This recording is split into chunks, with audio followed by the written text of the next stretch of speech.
Natural solutions to money, relationships, wellness, and more. Shine a light onto your day and into your life. Power Your Life with Dr. Joanne White.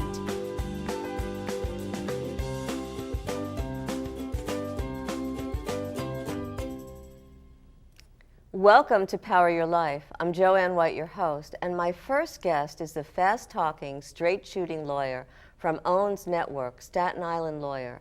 Allura Nanos is one of the founders of Lawyer Up and is with us today to talk about what you need to know about prenups. Welcome. Thanks, Joanne.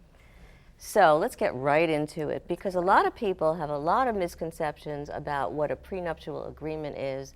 And I've heard from some of my own clients that they're very concerned that a prenup is actually going to be a romance breaker, really disturbing the beauty of the love that they have. There's nothing like consulting your lawyer to just ruin the wedding planning. Right. So how do you respond to somebody like that? Well, I think that the first important thing is for people to understand that prenuptial agreements are not always the way they seem in the movies.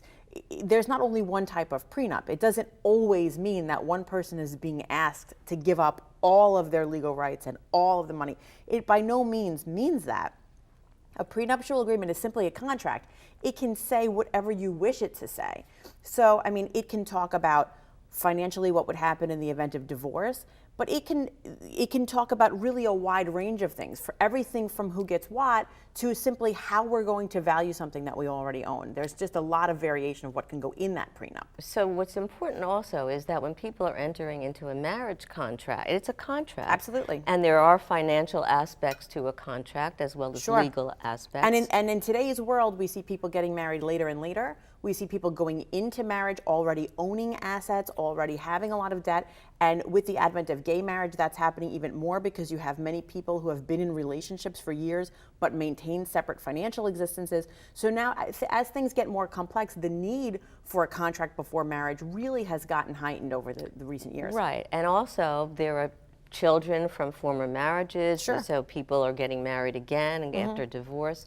So it's not just for the rich. I mean, again, that's one of the misconceptions, that the only people that need to do the prenup are people with wealth. So, I mean, there are many different circumstances where a prenuptial agreement might be appropriate, and basically there are two important pieces to understanding whether a person needs a prenuptial agreement. The first is understanding what you own. Because if you don't own anything and you don't have any debt, then having a prenup is not really all that necessary. But if you go into a marriage and one of you has debt or one of you has assets, then it is really important to think about what would happen in the event of a divorce. The other piece of this is, I think it's important that people, when they're at the precipice of getting married, that they actually understand what they're doing. Most people are completely clueless about what would happen to their assets in the event of a divorce. For example, many people think, they have this misconception that if one spouse cheats on the other one, then the cheater somehow gets financially penalized in the event of divorce, when in fact it's totally irrelevant.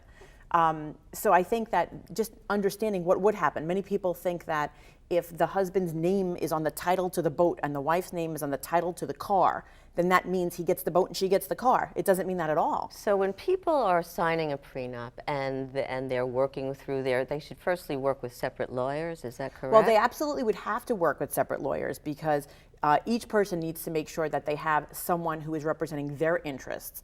Now, often what happens is one of the parties is sophisticated enough and confident enough to simply read the prenuptial agreement and agree on their own without an attorney. That's not something I would really ever advise. I mean, for anyone, you should never sign a contract unless you understand it. Right. So how does a contract protect somebody that doesn't have money in going into a marriage? Someone who does not have money may want to agree on how the couple would proceed with a financial arrangement in the event of divorce when the time came. So, for example, maybe they don't own anything at that moment, but maybe they can agree, look, if we ever got divorced, here's the way I think we would go about splitting things up. I mean, even if it's splitting up personal property, a couple might say, we have a house now, we own it 50-50. If we ever got divorced, I would want to make sure that each of us got the right of first refusal to buy the house. So it's not a romance breaker, but it's important to talk about the prenup early on and not right when you're getting ready to go march not down like at the altar. rehearsal dinner. Like, that's not a good time for the prenup. But I would say that, it doesn't have to be unromantic, because as long as what it says in the prenup is something that both people are comfortable and happy to say, it actually can be a real relationship strengthener. Because I've had clients say, well, I would, maybe they come into a relationship and the husband already owns a house, and the wife says, well, I would never go after that house. I understand it's his. Right. Well, if you feel that way, why not write it down? Laura, you have a book. I do have a book. Tell us a little bit about that book. So my book, How to Talk to Your Lawyer, my best friend and I wrote this book together. And it's really a handbook for clients to be good clients. And it's really there for someone to understand everything from how do you know when it's time to hire a lawyer, and how do you go about getting one, because taking a name off the side of a bus is not a great way. Right. Although people do. People do. How do you manage that relationship? How do you make sure that your money is used and the right way and goes the farthest? And then in the event you do have a problem, how do you fire an attorney? How do you get them in trouble if you don't like them?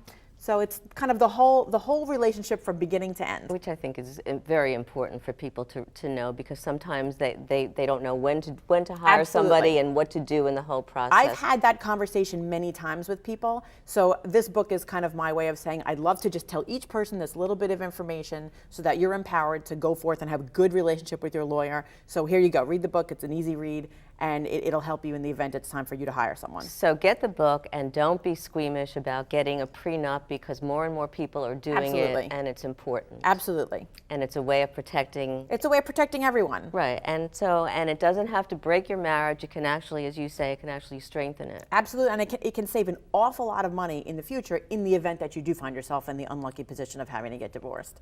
Thanks so much, Alora. Thank you so much. My pleasure. Coming up, we just told you what you need to know before you get married and before you get a divorce. What do you need to know about being single again?